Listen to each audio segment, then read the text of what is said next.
Welcome to the F word. On the menu tonight for our main course, a delicious pan-roasted sea bass with a sweet and sour pepper sauce. It's gobble gobble, croak as the turkeys breathe their last. Do I feel any remorse? Do I? Janet Street Porter sets me straight on my fig tart. I can give you my word that any women in the audience will not eat pastry. So you're wasting your time. And my trainees learn that I won't accept second best. It's only going in one place, darling. That's going in the bin.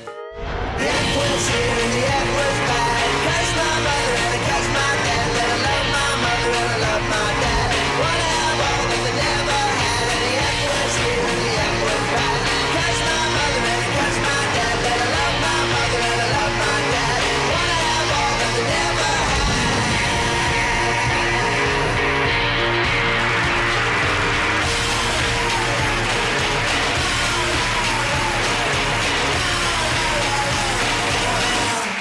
OK, on order, 6 covers table 2. 6 ravioli, main course, 6 sea bass. Oui. Yeah, Colin Jackson, watch that table, please. Oui. Yep. Tonight's starter is a duck and chestnut ravioli with a sauce of Jerusalem artichoke.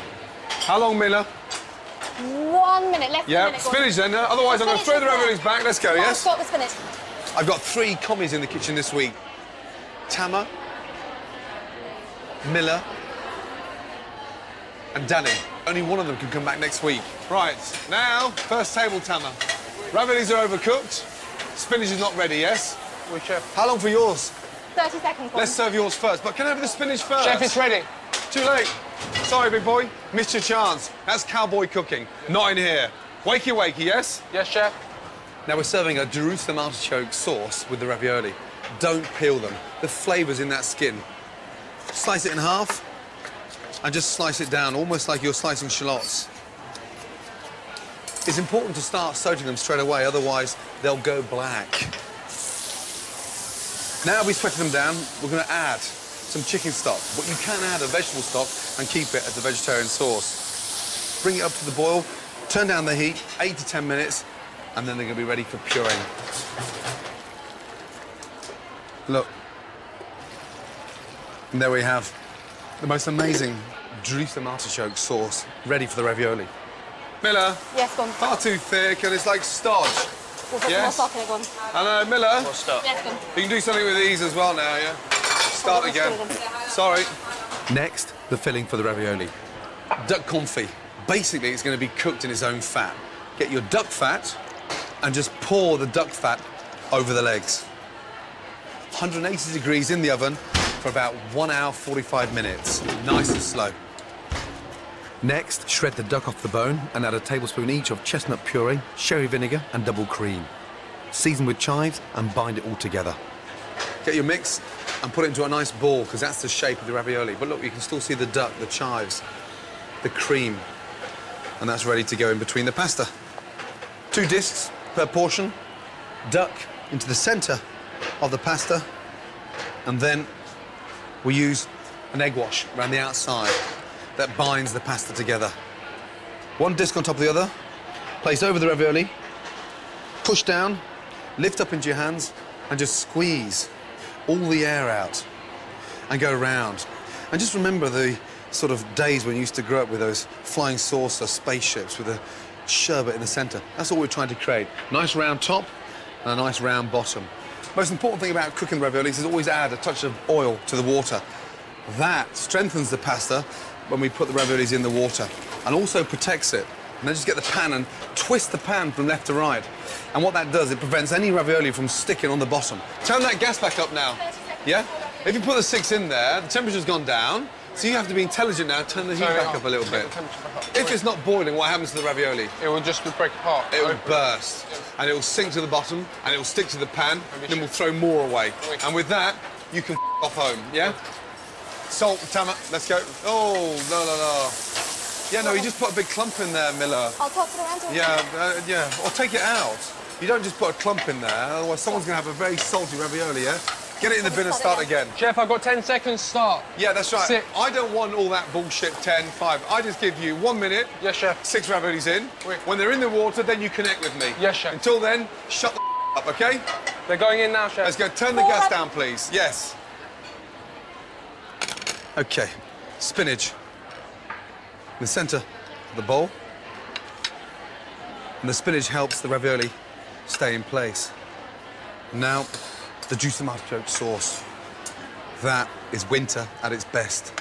Come on, Tama, come on, you're fast asleep again. Honestly, you're like a big telegraph pole. Come on, big boy, you have got to bend those bones. Yes, chef. You know that, yeah? You're about as flexible as a post box. Move, go, table 6. Go.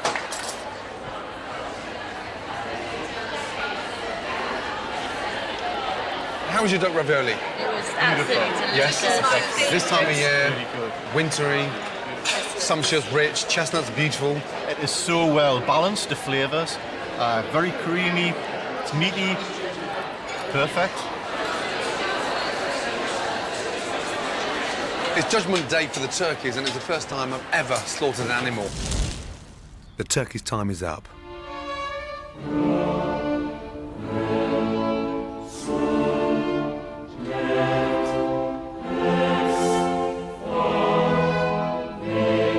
Hugh Furley Whittingstall has popped round to give me some advice on slaughtering the turkeys. What are your plans for how they're going to be slaughtered? Chris, the farmer's going to come down and bring a Do it mobile slaughterhouse, a trailer, and do it properly, like, here. That's brilliant. Has he explained exactly how that's going to be done? Yeah, it's a very straightforward procedure. They're going to be stun gunned. They'll die instantly, 3 to 4 seconds. That's definitely the right thing. Get him here, get it done here. And no long journeys, no extra stress. I And think any that's- preparation for that? I mean... Yeah, absolutely. You shouldn't feed them for 24 hours before slaughter. Really? Well, because you're going to hang them with the guts in, which is Yeah. right for developing the flavour. But you want the guts in, but you don't want any shit in there. It can just maybe turn the flavour a little bit on a long hanging. So now I'm going to starve them for 24 hours before we kill them. That's just the way it goes. That's almost all animals go to slaughter on an empty stomach. And it's definitely the right thing for the meat. I also asked Hugh what's the right way to prepare the kids. If, as I'm guessing might be likely, most of the kids don't want to see them go to slaughter. No. What you should still do, I think, is bring them to say goodbye. Right. So that they understand there's a finality. Okay. That's it. Bye-bye to the... Today we're going to say goodbye to the turkeys. Now the morning's arrived for that goodbye. Bit of a milestone today for the kids. I was dying to get to this particular day because I wanted them to understand exactly the whole objective to why we're doing this. There we go. No hold, let them out. We say goodbye properly. Come on, Grumpy Bag. Which one are we going to eat first? Nigella. Gary. Why Nigella? Because he's the biggest. She's the biggest. Doesn't mean to say she's going to be the tastiest. You know that? But could we keep their feet? No, we're not keeping their feet. Right, listen, I want you to say, yes, goodbye to them. We've succeeded in what we set out to do, Meg. Grown our own Christmas lunch. Well done for looking after them. For me, being a chef, of course, it's been an amazing journey for them to understand what it's like to go to the farm, to pick them up, to look after them, to feed them, to clean them, and then to eat them. It's crucial for any child. Bye, turkeys. I'll see you in the oven. Can I see them be killed? No, you can't see them being killed, no. Next on the menu, along with our main course of sea bass with a sweet and sour pepper sauce, I get Martine McCutcheon back in the kitchen for the perfect roast beef and Yorkshire pudding. I thought you'd make me cry, but because you'd be shouting all of it or something. And I get my commies to run the kitchen on their own. The last person on the hot plate is going home. Oui, chef. 1 minute from now, yes? 4 sea bass in. Oui, chef. Let's go. Miller. Yes, one. Yeah. Danny. Yeah, get on the stove and Yes, stop chef. hiding. Yes? Welcome back to the F Word. Time now for the main course. Pan-roasted sea bass with a sweet and sour pepper sauce.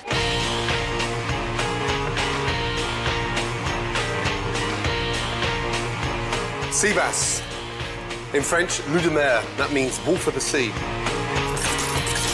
Fillet. Just run the knife all the way down. One nice long swipe. And there you go. One fillet off. Easy. Pepper sauce. Rather than cut the peppers in half and take out the seeds, just cut around it, leave the seeds in there and do the job once. Almost like as if you're peeling an orange. Shallots.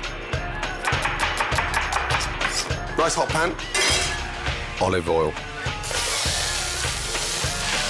Star anise. The anisey flavour goes absolutely beautifully with the sweetness of the peppers. Salt. basil, white wine vinegar, Burma, reduce. It gives body to the sauce. Nice, glossy, syrupy. 200 mils of water, simmer. It's fresh, it's vibrant, and it goes brilliantly with the sea bass. Blitz.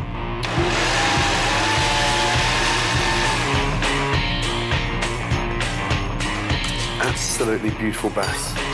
Score. Salt. Thyme. It just so perfumes the sea bass. Olive oil. Skin side down. In it goes. Fingers on top for 30 seconds. 90% of the cooking time will take place in that skin. But you'll know when it's cooked, when it starts turning bright white. Now it's time to turn it over.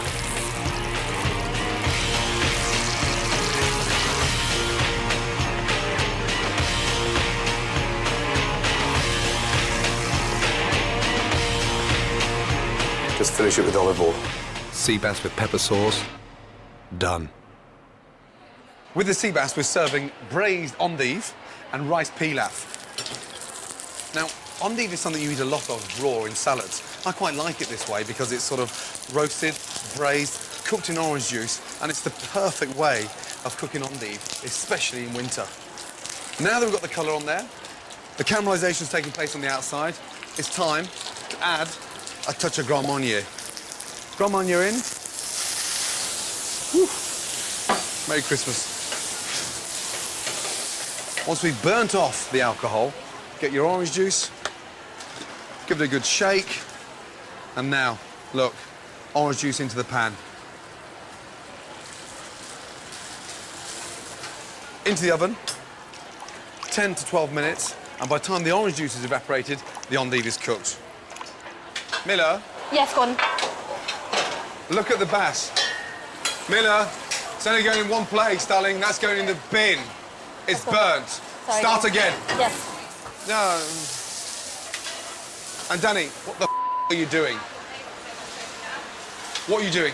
I was just making sure this didn't burn, Chef, and... You're making sure the sea bass is burnt? You've done that already? No, the sauce, Chef. I just took The it sauce, off the heat. right, OK. And Basically, can you get a grip?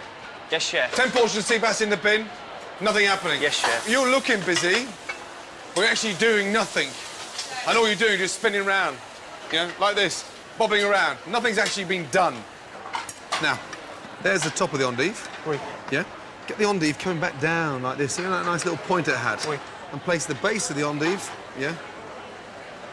At the base of the plate. Look. Oui. Yeah? And follow it up. Now watch. There's the sea bass. There's the top, there's the bottom. Oui. White, the sea bass, on there. Now look. I'm going to show you this one. Watch. Sauce, 1 spoon, round, and look at the colours. Look. There you go. Well done. Finish it off. How long, Miller, please? Now. Let's go, Gordon. Look at that there. Look. Yeah? Beautiful. The colours are there. Yes? Do that plate, I'll do this one. Yes? Happy with that? Oui, Chef. Are you happy with that? Oui. So you should be. Go, please.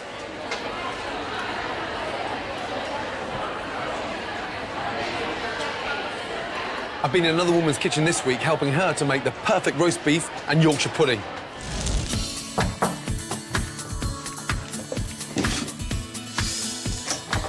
I've changed my mind. See ya. Hold on a minute. We're going to go perfect Sunday dinner. Roast beef, roast potatoes, Yorkshire puddings, some carrots and cabbage, and then maybe a really nice sort of sexy gravy. Can I just say in advance Yes. that I'm quite an intelligent woman, but when it comes to the kitchen, I don't mind admitting I'm a complete bimbo. What's that? Some hollandaise sort of sauce. Hollandaise salty sauce. No, that's dripping. That's going to make the perfect Yorkshire pudding. So the key to this is to have a time plan. Right. Yeah? Everything else after that falls into sync. There's a cloth for you, so always keep your cloth there like that. So you've always got it to hand up and down, not over the shoulder, not left lying around. Okay. And then when you want to touch something in the oven, you can always just hold it there, nip it out. First thing, most important thing, we'll get the beef in. Now season the fat. Season the fat? Yeah, Because what that does, it gets rid of the water in the fat and makes it a lot more tasty. Start it off on 250 degrees. 250. There we go. There's a first lot. Put There we something go. in the oven. So the first time we stuck one in the oven? Yeah. Yorkshire pudding mix. 1, 2, and then finger and thumb in, and just lift open. 1 egg. Okay? You've got Yeah. a bit of shell in there. Where? There. You saw it out. Yeah, my nerves are gone. Okay, well He spotted. is human. I'm gonna get some milk, bit of pepper. Oh my. So it's fat, so that's gonna help them rise and stop them from sticking. Do we have to have that much in there? You've put more milk in there. Yeah, just a tablespoon. We'll Just die let of it a down. heart attack. Put that in there. Over we go to the tray.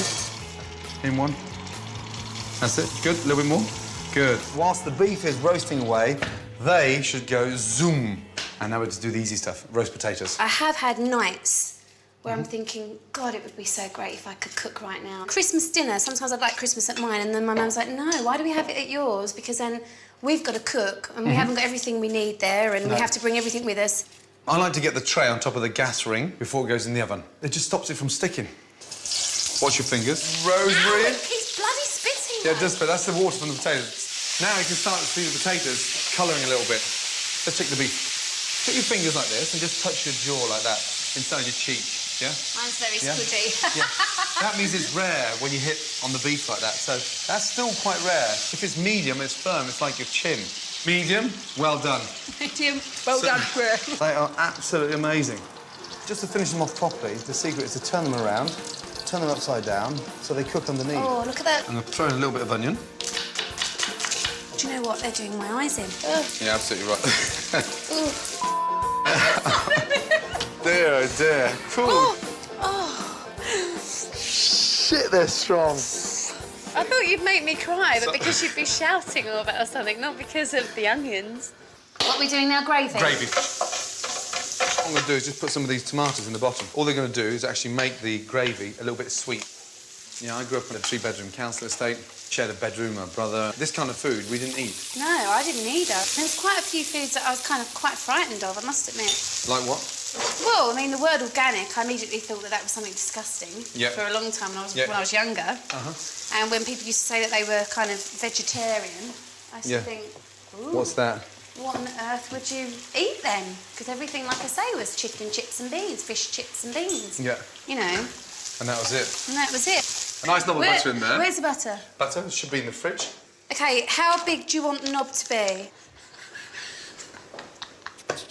Pass that through a sieve. Right, so have I got time to quickly just put a bit of makeup on and brush my hair and make it look like this was completely effortless? Yep. Great. How long? 5 minutes? Of course, it's natural.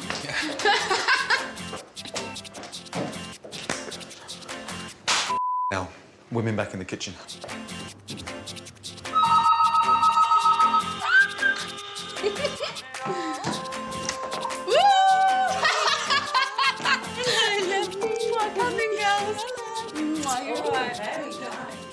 I know. Right, they're here, and I've set them down. I love my friends, but they are quite judgmental. Are they? When it comes to my cooking. I've never seen her in the kitchen, actually. Fussy.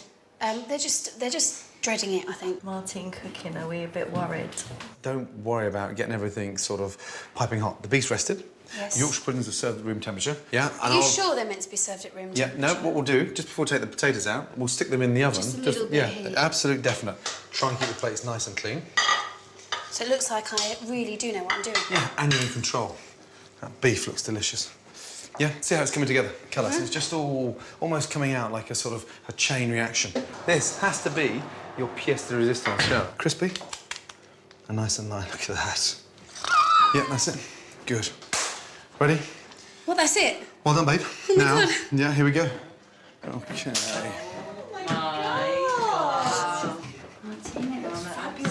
Thank you, babe. That is probably one of the best Yorkshire puddings I've ever tasted in my life. I can't stop thinking about that. You've done it. That's what's going through every mouthful. I'm just thinking, oh, God. It's Martine. Going to associate cooking with Martine. Cheers, everybody. Yeah, Good well work. done. Well done. Well done. Cheers. My request that you don't let off the hook. Thank you. Wow. Thank you. Right, Danny, Miller, Tama, come here, yes. Now, the brigade are going out. and you're going to cook a table on your own. Yes? Yes, chef. Okay. The last person on the hot plate is going home. Chef. Miller, you got 4 sea bass, table 12. Wait. Danny, you got 6 sea bass, table 8. And you, Tama, have got 5 sea bass, table 5. Yes? Oui. Whoever doesn't do it up to scratch, okay, is going home. 4 minutes on the hot plate. Move your ass, yes? Pilaf piping hot. Sauce beautifully seasoned. Sea bass nice and crispy. Seasoned with thyme flowers. Rock salt in there, yes? Let's go. Come on, Tama. Watch your bass. Don't blow it now, big boy, yeah? Let's go, yes? Good. Cool the pan down. Not enough colour on there, Danny. So I don't know why you're towing them. Look, that looks boiled. We may as well steam the sea bass. Chef, I'm ready in 1 minute. 1 minute? I'll be very surprised if those sea bass are ready in 1 minute. How long, Danny? Make it count, yes? 3 minutes, chef. Service, please. Table 5 here. Don't sod the plates up now. Take your time, yes? Come on. We all started off at the same time. However, it's all coming out in different times. Quite interesting. Let's go. Don't you dare send that. Come on, hurry up. Work and talk at the same time. Stop gawping. Oh, all that lovely, delicious food. Now you're going to send it on dirty plates. You ready? Yes, chef. Send it then. OK, can you go, please? Table 5. Table 5, Weren't chef. listening. Interesting. Right down the hot plate. How long, Miller, please? I'm coming up now. You're coming up now, yes? Table 12, Miller, please. Table 12. How long, Danny? 1 minute, chef. Good, nicely sauced. Very nicely sauced. Bass? Chef. Now, that's 1 piece of bass. Yes. Yep. And the person sat opposite, we sat with that piece of bass. Different size. And they went in the pan at the same time? So they won't be cooked the same. Are you happy with that? That's the question I've got to ask you. No, chef. Not now, no. I respect your honesty. Thank you. Because I'm not happy with that. 4 more bass? Start again. Service. No, I'm going home.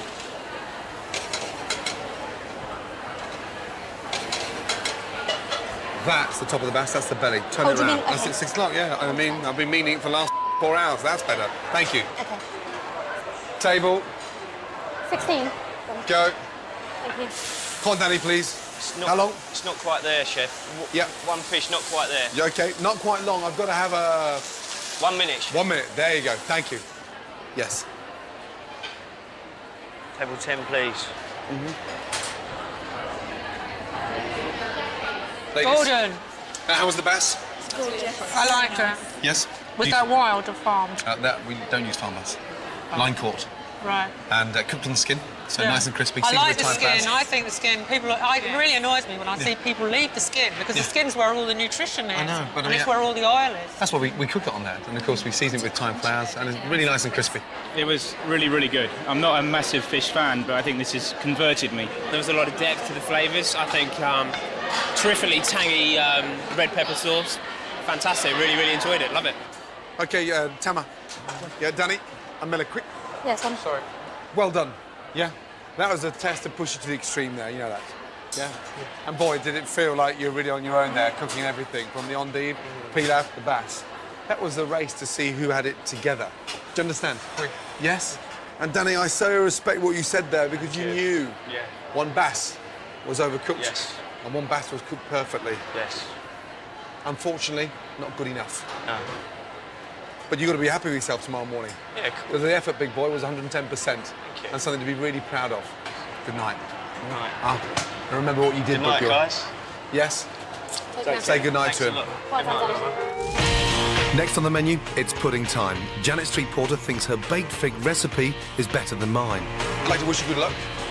Yes? You're wishing me luck? Yeah, I think with your track record, I should be wishing you luck. And Giles Corrin finds out what are your pet restaurant hates. So if our maitre d', Jean-Baptiste, came over to you in the restaurant, in the F-word restaurant, and said, "Excuse me, madame, we'll have no titine here," what would you do? I'd probably complain, actually. And it's the final countdown for the turkeys. I'm going to put that in its mouth and then Now it's time for pudding, and Janet Street Porter's going to attempt to beat me with her favourite fig pudding. I always say that to my sort of fellow contestants, good luck. You're wishing me luck? Yeah, I think with your track record, I should be wishing you luck. I can tell you've got attitude already, your hands are folded. Are you in a Yeah, mood? my body language is like... Body language. I know this kind of dessert's a bit beneath you. It's not complicated enough for you, is it? Not unless you're going to make some chocolate doodly-dar thing on the top. Just going to be a nice, simple fig tart. Nothing more Tart? than You're making a tart? You're in the kitchen, so I thought nothing better to do than a nice You're tart. making a big tart? Yes! You absolute slimy I'm just doing baked figs. No. What do you mean? Since when did you add the pastry bit? I thought we were cooking the same thing. It's a fig recipe. You had your baked... Well, I can give you my word that any women in the audience will not eat pastry. So you're wasting your time. I'm making the kind of dessert women like. Fruit. We'll not find out. pastry, fruit. Right, OK. I'm not going to argue. Not now. We've only been in the kitchen 3 minutes. Cool. Do it. This is a bit of a very easy dessert, which is baked figs, which you just cut up and then you squeeze so they open up a bit. And also, when you buy the figs, you don't want to be buying figs that are too ripe because they'll disintegrate before you even start. Bugger off. Don't put me off. Shut up. Just move away. I'm just sprinkling over some brown sugar. Janet's doing a baked fig dessert. I'm doing a very, very simple, straightforward fig tart, which Janet thinks is slightly poncy, but it's not. It's just puff pastry, frangipane, which is made out of almonds, eggs, sugar, and icing sugar. We're going to spread the frangipane on the puff pastry and just bake it in the oven for 2 to 3 minutes. And then once the frangipane starts to cook, I'm going to take out the tart and lay the figs on there. In the oven, 2.5, 3 minutes, done. In we go. I'm just adding some marsala, which is a sweet Italian dessert wine. You can use it. It's worth having a bottle of this at home, actually, because you can use it in quite a lot of desserts. Good for trifle. Now, I know you're trying to put me off, but look what's happening now to my fig tart. Pastry's half cooked. Frangipane started to rise. All I'm going to do now is just put the figs on top. That doesn't look poncy to you, does it? And look what I'm doing. Icing sugar and 5 spice. OK, glaze over the tart. Oh, I'm so determined I'm going to win this one. You know that? Huh? Just have a little smell of that. It smells fantastic. It's great. Now we're going to glaze them in the oven. How are yours doing? They're fine. They need a bit longer. Now, it's quite fascinating. You are a classified foodie, but was it your mum who taught you? Or... Oh, no, my mother couldn't cook. My mother was a ghastly cook. Really? She could only cook... I wish she belongs to that generation where they cooked everything for far, far too long. Stews. Sunday lunch. I mean, they Grey would beef. literally put the meat on the minute you finish breakfast. And then there's that strange working class meal called tea, which you have on a Sunday, where you open a tin of ham and you have the salad, which is a lettuce with 2 tomatoes. Can I look at my figs? Yes, of course you can. Yeah, they're done. They're done. How do you know they're done? Because they're soft to the touch. Yes. Are you cooking this for your birthday? We're not allowed to say it's your 59th birthday, are we? Say I'm 59, and you can say I'm nearly as old as your mother, you're rude. You are the same age as my mum. I look great. So, I know you do. Now, do you know what I'm going to do now? Just while they're coming out of the oven, still nice and warm, I'm just going to glaze it with a little bit of honey. Heat it up, and then back into the oven for 30 seconds. Now, do you cook at home with your partner? We don't cook at the same time. Why?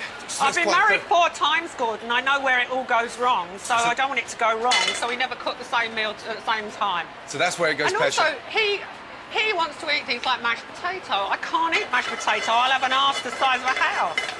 Honey, figs, spice. Have you any idea how much I've got to win this? Eh? You got no idea. You had to do an entirely different dish to me in order to win. Hey. No, that's better. Ooh, that's hard in there. A little bit of a rest time. Yeah, slightly sort of come down time, yes. How was your sea bass? It was lovely. Flavours are just not too overpowering. No. Just, just nice. You do quite a lot of cooking. I do. I enjoy cooking. It's one of the only few creative things I can do. And how did you learn to cook? I mean, how did you first get involved with sort of cooking?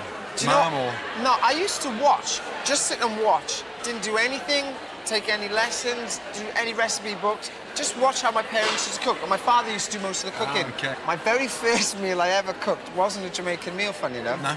It was sweet and sour pork.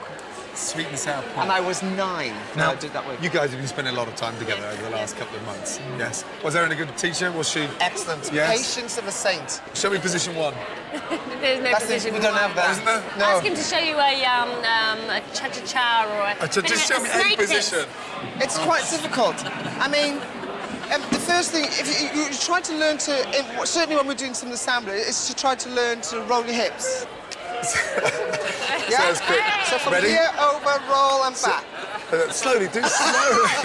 Schmuck, you've been doing this for 2 months now. So do slowly and make sure no one's watching, yeah?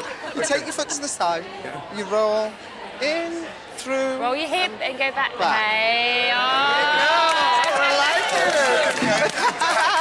I can't believe we've done that. No. That looks the basis of a good Latin dancer. He's looking good.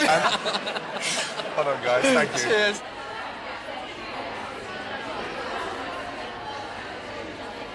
Hello, Giles. Hello, Gordon. What have you been doing this week?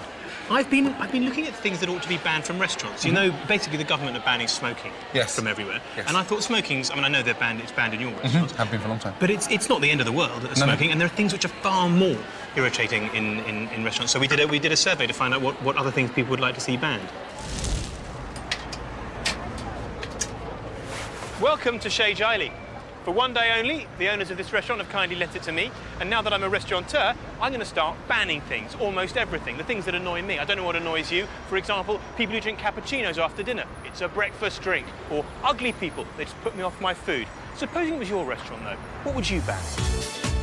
The Harden's Restaurant Guide has concluded that people who eat out regularly find 1 in 4 meals unsatisfactory. In a bid to try and improve things, we commissioned a survey of 2,000 people to find out what the public would like to see banned from restaurants forever. I hate that having to buy a bottle of water when a glass of tap water would do. 10th most popular answer was paying for bottled still water. Nonetheless, this year restaurants have shifted 200 million bottles of it.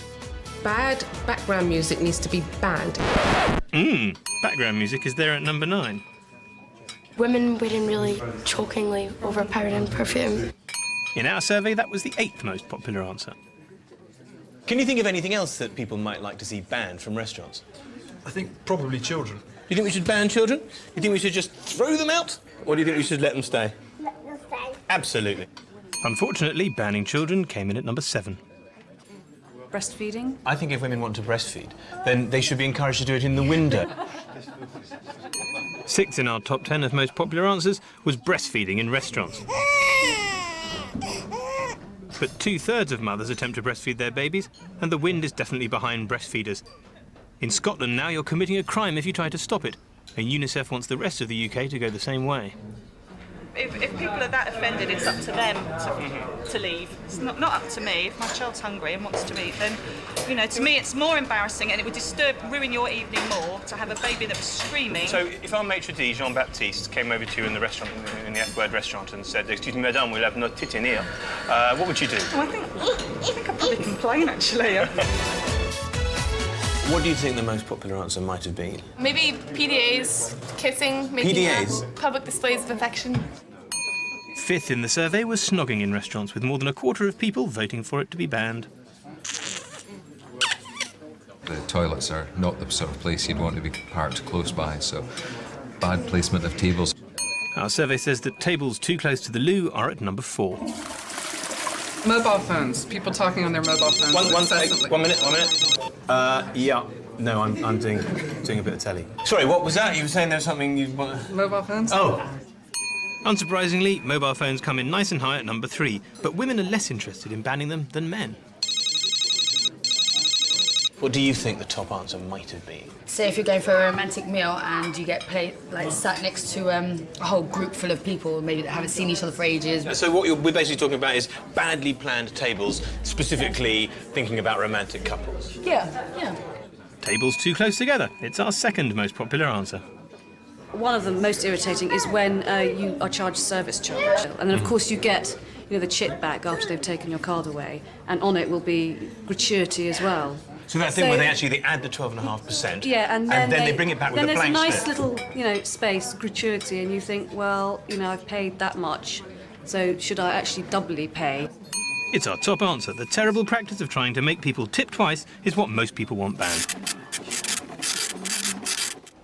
And you're not the only ones. The trading standards people are unhappy about it too. We looked at about 95 restaurants across London and found out that well over half of them were practising double tipping. So what couldn't be done about this? We forwarded our findings to the Department of Trade and Industry. As far as I'm aware, they haven't done anything about it to date. Double tipping. You voted it the thing you most want to see banned from British restaurants. But this lot clearly are not going to do anything about it, so we're going to have to. And our campaign begins with you. What you have to do is log on to the F-Word website and name and shame any restaurant that has ever tried it on with you. You've cooked the non-diet option, and I've cooked the option for women who do not want to have big bums. Oh, come on. Oh, I want to taste my juice. I want to taste my juice. That is fantastic. Stop it. Stop it. Oh, God, do you want to taste my juice? Tastes a little bit like Benelin. Right, John Baptiste. Benelin? Up you go. Yes? Cough mixture. Nice and soft with a pastry. Delicious. Do you It's like that? delicious, but it's too rich for me. Oh, here we go. It smells lovely. Is it a bit hard? Is it phyllo pastry? Well, either that or puff pastry that shouldn't rise. Oh, blimey. Oh, it's caramel. It looks, yeah, it looks like it's been caramelised now on the top. They're not too sweet, are they? Okay, so now we're serving dessert number 2. Okay. Voici. The figs. The figs are kind of juicier and plumper, aren't they? I love the juice around it, the sauce around it. Thank you. OK, Jean Baptiste, you well? The winner is Jeanette. Fantastic! Again! Fantastic! Are you sure? Yes. Yes, no, What did sure. I say? But what did they say? You shouldn't take me on. You shouldn't have took me on. I told you I only played to win. The puff pastry, a little bit too hard. The puff pastry, a little bit and too they like hard. your ice cream, you know, with the raisin and the vanilla. Do you know my saving grace? I'm actually quite happy to lose to a talented cook. Don't get out of my kitchen, Janet Street Porter. Confident. Next week on the F-Word, we finally get to eat the turkeys. But first I have to kill them. I don't want them to have to travel before slaughter, so I'm going to do it in my garden. Turkey farmer Chris Frederick has returned to my house with a mobile slaughter unit. I'm going to take them, put them in the shackle here, and then I am going to stun them. This is the probe. I'm going to put that in its mouth. Yeah. I just hit the button and the... For God's sake. Oh, mate, look at you sat on your perch. Relax, relax. Do I feel any remorse? Do I feel slightly guilty? Do I? I'm not going to have a go at slaughtering myself. Chris is a licensed slaughterman, so my turkeys are in expert hands. 1, 2, 3.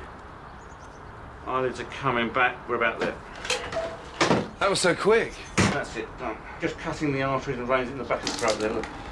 Right there. No obvious discomfort for the bird at all. Can I just say thank God the girls aren't here, you know that? The bag on this head is full. Just for our convenience, really, so we're not splashing blood around all over the place. Sure. Yeah. OK, so we're going to get on with the plucking now. The turkeys are staying in their houses, so they can't see what's going on. Ainsley. Ready, steady, pluck. Oh, dear. Ainsley. OK, here we go. Oh, Gaza. Let's go, big boy. OK. There you go. Right. Excellent. OK, that'll do. Annie Parker works at Chrissy's farm and has been plucking since she was 6. I suppose the first time I plucked a turkey, it was quite scary. Really? Yeah. And how many birds can you pluck in one day? Probably about 30. 30. Your hands they must hurt, no? Towards the end of the day, yeah.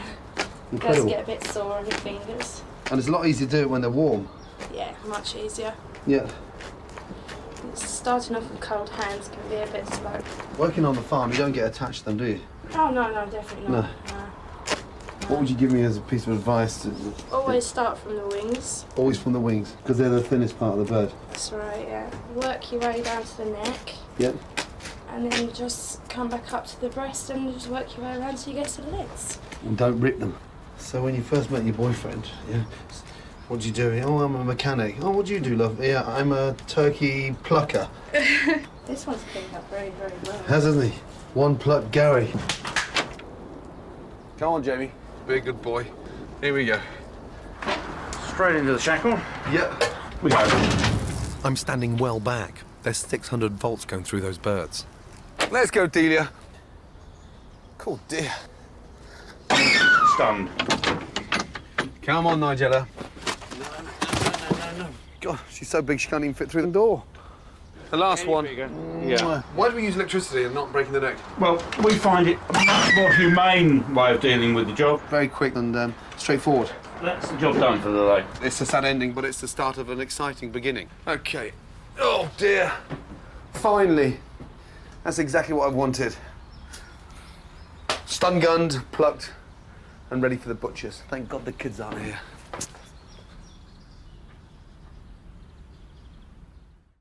Enjoying the taste of victory, madam? I am Madam so Porter, enjoying. I bet you are. I bet it's sliding down the back of the throat with the greatest of ease. Yeah, Yes. it's good. It's You see, good. It does taste nice. Yes. I'm glad you're happy. I loved it. Good girl. You know. Janet Street Porter's happy, everybody. Won't last. Hi, Rach. Hello. How are you, darling? Very well. Did you enjoy your figs? I thought they were okay. Okay, yeah, nothing more. Nothing special. So what have you been up to this week? I've been looking at labels and what they do and don't tell you about products, especially when they suggest something's good for you. Most of us would like to be healthy and eat foods that are good for us, so when we shop, we pick up things that fit in with that. But because of our current labelling laws, manufacturers can perfectly legally present foods in a way that suggests they might be better for us than they really are. Take this, for example. It's an officially low-fat biscuit. Personally, I'd imagine that if I bought this, I'd be eating less calories. But what the front of the packet doesn't tell you is that these biscuits are very high in sugar. So these officially low-fat biscuits contain more calories than these, and these, and these, none of which I'd dream of buying if I was watching my weight. Is it just me, or are other people confused by the labels on the front of products? Why would you buy something that said low fat on it? Because it makes you feel better about what you're eating, really. Do you think it might be low calorie? Well, if it's saying low fat, one would assume, I suppose, that the two are linked. You expect them to tell you the truth, not just skip over the bad bit. They shouldn't be allowed to have that in big letters and what really is content in small letters. The labels on many products make claims about their fat content, but the front of the packet only tells half the story. When manufacturers reduce the fat, often you lose flavour, and they may add sugar in order to give you back that flavour. But the claim that they're making is only about that specific nutrient. If it's low in fat, that's all they're claiming. What's really important is that you look at the whole food, look at the back of the pack, and I think manufacturers could make that labelling much clearer. It's amazing what the labelling laws allow. Look at this. This is a plain yoghurt with 3.7 grams of fat per 100 grams. And this is a low-fat yoghurt with 1.2 grams of fat per 100 grams. I can add this whole bag of sugar and this still counts as a low-fat yoghurt, which is a claim that the other one just can't make. Yeah, well, officially that is still less than 3% fat, so that is a low-fat food. But if I were to have just 3 dessert spoons of that yoghurt, I'd be having the same number of calories as this chocolate bar. So we know what's in here, but if we tell the public it's low-fat, I wonder which one they'll choose. We go for the low-fat one. Low-fat yoghurt. You put a whole bag of sugar in it. And the law allows me to say low-fat yoghurt, but I don't have to say plus a bag of sugar. That's wrong. You look quite surprised. Yeah, I am quite surprised. Yeah, I would say that was wrong. I'm hoping that Which can explain the situation to me. The law on health and nutrition claims just isn't tough enough. While it is against the law for manufacturers to deliberately mislead in terms of the claims they make, there are a number of confusing and contradictory health and nutrition claims out there on the market. It's not just low fat. Guidelines on words like light or LITE are so vague, manufacturers can use them to imply a food is better for us than similar products, even if they still contain what's been defined as a lot of fat or sugar. So what's being done about all of this? Well, proposals are being discussed here from January next year in the European Parliament that will address all these issues, that will give clear definitions and make sure claims are checked. We're calling on UK MEPs and the British government to support these proposals to make sure that consumers can make a properly informed choice. So next time you go shopping, remember, check the back of the packet as well as the front. Look at all the nutritional information. And if you'd like to see the law changed and the regulations tightened, visit the F Word website and find out how you can make it happen. Tama, Miller, let's go. First of all, to both of you, well done. Thank you. Tough day. If you were in my shoes, Tama, OK, and you had to send one of you guys home, who would it be and why?